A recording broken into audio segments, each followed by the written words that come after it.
নমস্কাৰ মই কেৰিয়াৰ গুৰু দেৱজিৎ ভূঞাই মোৰ ইউটিউব চেনেললৈ পুনৰ এবাৰ স্বাগতম জনাইছোঁ। আজি মই আৰু এটা কেৰিয়াৰ বিষয়ে আলোচনা কৰিবলৈ গৈ আছোঁ। বিষয়টো হ'ল বায়োফুয়েল এণ্ড বায়োগেছ। আমি ইয়াৰ আগৰবাৰ বায়ো ফাৰ্টিলাইজাৰৰ বিষয়ে আলোচনা কৰিছিলোঁ।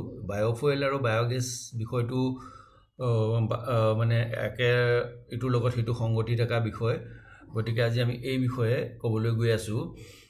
বায়োফুয়েল আৰু বায়োগেছ আমি সকলোৱে জানোৱেই। আগৰ দিনতো বায়োফুয়েলেই ব্যৱহাৰ কৰা হৈছিল, সকলোৱে খৰি ব্যৱহাৰ কৰিছিল বা বিভিন্ন ধৰণৰ তেনেকুৱা ধৰণৰ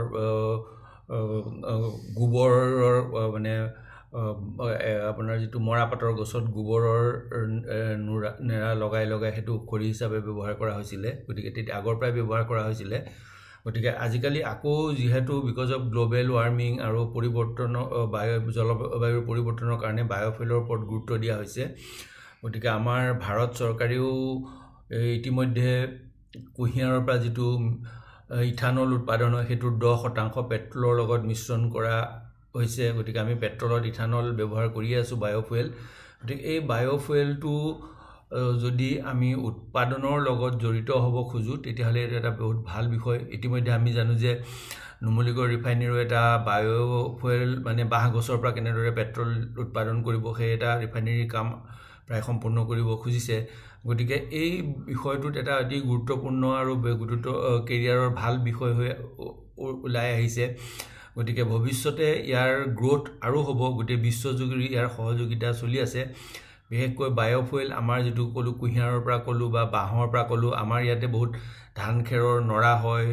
তাৰপিছত আপোনাৰ মৰাপাট খেতিৰ যিবোৰ আমাৰ মৰাঠাৰি বুলি কওঁ সেইবোৰ হয়, বা ঘেঁহু খেতিৰ যিবোৰ বিভিন্ন পেলনীয়া বস্তু হয় সেইবোৰৰ পৰা আমি বায়োফুয়েল উৎপাদন কৰিব পাৰোঁ, বা ঘৰৰ যিবোৰ পেলনীয়া সামগ্ৰী আছে সেইবোৰৰ পৰা বিভিন্ন জিলাৰ চহৰে চহৰে সৰু সৰু পাৱাৰ প্লেণ্ট প্ৰস্তুত কৰাৰ কথা চলি আছে।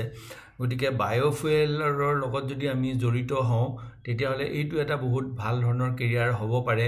আৰু সেই বায়োফুয়েলৰ বিষয়ে অধিক জানিব খুজিলে চৰকাৰৰ বিভিন্ন ৱেবছাইটত এই বিষয়ে আজিকালি বহুত প্ৰচাৰ কৰি আছে।